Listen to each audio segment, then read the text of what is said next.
نحمده ونصلي على رسوله الكريم.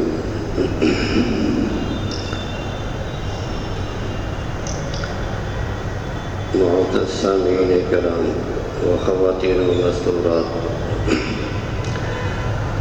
رسول اکرم صلی اللہ علیہ وسلم نے ہم سب کو جو تعلیمات عطا فرمائی ہیں وہ زندگی کے ہر شعبے پر حاوی ہیں، اور پھر ان تعلیمات کے دو پہلو ہیں. آپ کے لیے دو اسپیکٹ ہیں اس کے. ایک پہلو میں تو شریعت کا بیان ہے کہ فلاں چیز حلال ہے، فلاں حرام ہے، یہ کام جائز ہے، یہ کام ناجائز ہے، فلاں عمل واجب ہے، فلاں عمل مسنون ہے، فلاں مستحب ہے یعنی پسندیدہ ہے. دوسرا پہلو یہ ہے کہ امت کو آئندہ آنے والے زمانوں میں، فیوچر میں آنے والے جو حالات ہیں، امت کو کن کن مسائل سے دوچار ہونا ہے، ان حالات میں امت کو کیا کرنا چاہیے. رسول اکرم صلی اللہ علیہ وسلم نے اس پر بھی آپ نے روشنی ڈالی ہے، اور اس کو آپ پیشین گوئی سے بھی تعبیر کر سکتے ہیں. چنانچہ آپ نے نگاہ نبوت سے آئندہ آنے والے اہم واقعات کو دیکھنے کے بعد امت کو خبر دی ہے کہ آئندہ زمانے میں یہ واقعہ پیش آنے والا ہے، یہ حالات پیش آنے والے ہیں. اور ساتھ میں رسول اللہ صلی اللہ علیہ وسلم نے امت کو بتایا کہ جب ایسے حالات پیش آئیں تو ایک مومن کو سیدھے راستے پر چلنے والے کو کیا طریقہ اختیار کرنا چاہیے، کیا طرز اختیار کرنا چاہیے. آج اسی دوسرے پہلے پر مختصر سے وقت میں کچھ روشنی ڈالنی ہے. معزز سامعین کرام و خواتین و مستورات، رسول اکرم صلی اللہ علیہ وسلم کو اپنی امت کی ایسی فکر تھی کہ اس فکر کے اندر آپ ہر وقت پریشان رہتے تھے. یہ فکر امت کے تعلق سے تھی. چنانچہ حدیث میں کسی صحابی نے اس کی تصویر کھینچی ہے کہ کان رسول اللہ صلی اللہ علیہ وسلم دائما الفکر متواصل الاحزان. رسول اکرم صلی اللہ علیہ وسلم ہمیشہ فکر مند رہتے تھے اور سوچ میں ڈوبے ہوئے ہوتے تھے. ایسا معلوم ہوتا تھا کہ ہر وقت آپ پر کوئی غم چھایا ہوا ہے. کیا وہ غم پیسہ جمع کرنے کا تھا، یا وہ غم اپنی شان و شوکت بڑھانے کا تھا، بلکہ وہ غم اس بات کا تھا کہ جس قوم کی طرف مجھے بھیجا گیا ہے میں اس کو کس طرح جہنم کی آگ سے بچاؤں اور کس طرح ان کو گمراہی سے نکال کر سیدھے راستے پر لے آؤں. اور اس شدید غم میں مبتلا ہونے کی وجہ سے اتنا غم رسول اکرم صلی اللہ علیہ وسلم کا طاری رہتا تھا کہ اللہ تعالیٰ نے کلام پاک میں بار بار آیات نازل فرمائیں جس میں آپ کو اس غم کرنے سے روکا گیا. فرمایا کہ لعلک باخع نفسک الا یکونوا مؤمنین.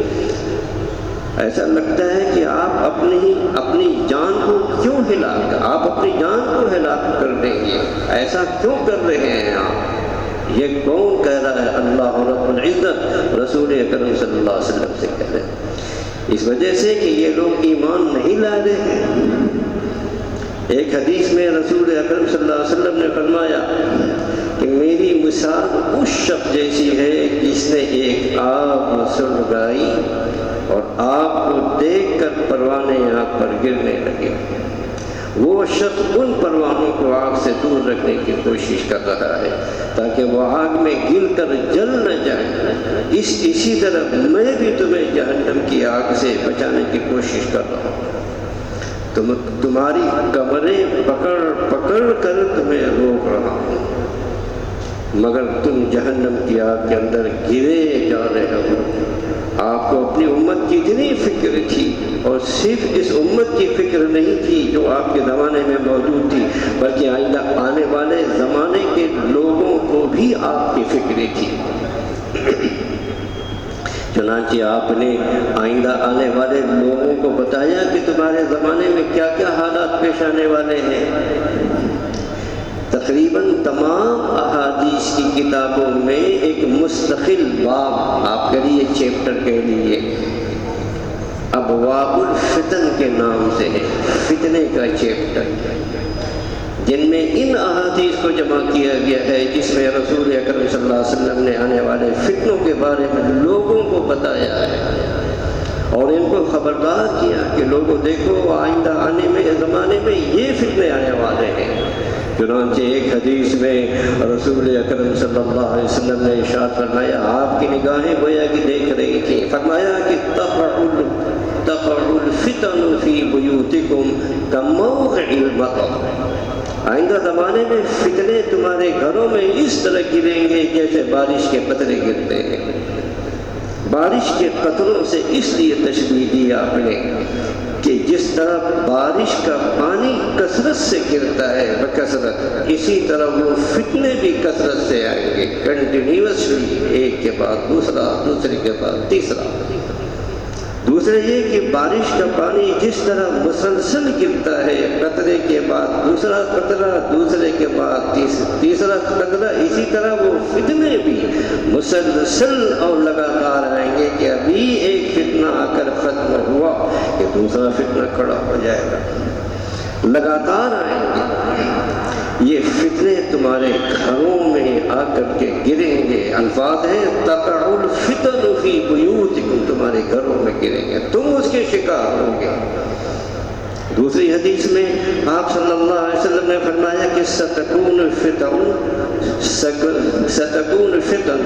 کقطع اللیل المظلم، آپ نے فرمایا کہ عنقریب اندھیری رات کی تاریکیوں کی طرح تاریک فتنے ہوں گے، یعنی جس طرح تاریک رات میں انسان کو کچھ نظر نہیں آتا کہ کہاں جائے، راستہ کہاں ہے، اسی طرح ان فتنوں کے بارے میں یہ بھی سمجھ میں نہیں آئے گا کہ انسان کرے کیا اور کیا نہ کرے، اور وہ فتنے تمہارے پورے معاشرے، پوری سوسائٹی اور ماحول کو گھیر لیں گے۔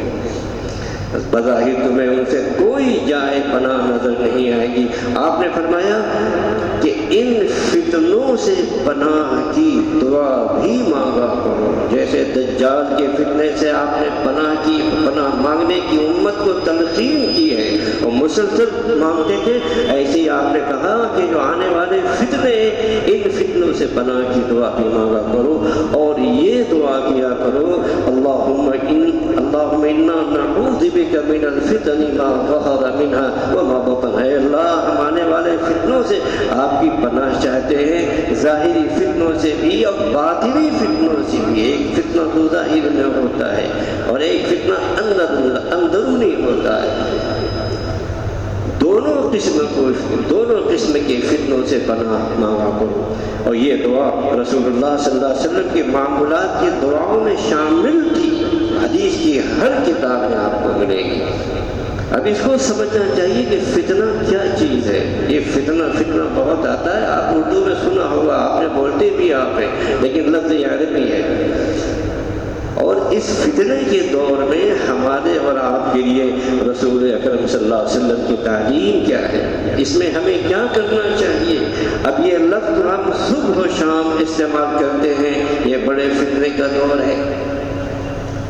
اللہ تعالیٰ نے کلام پاک میں فتنے کا کئی لفظ کئی جگہ کئی موقع پر فرمایا ہے، یہ لفظ استعمال آیا ہے، کئی بار آیا ہے۔ ایک جگہ فرمایا وَالْفِتْنَةُ أَشَدُّ مِنَ الْقَتْلِ، یعنی اللہ کے نزدیک فتنہ قتل سے بھی زیادہ شدید چیز ہے۔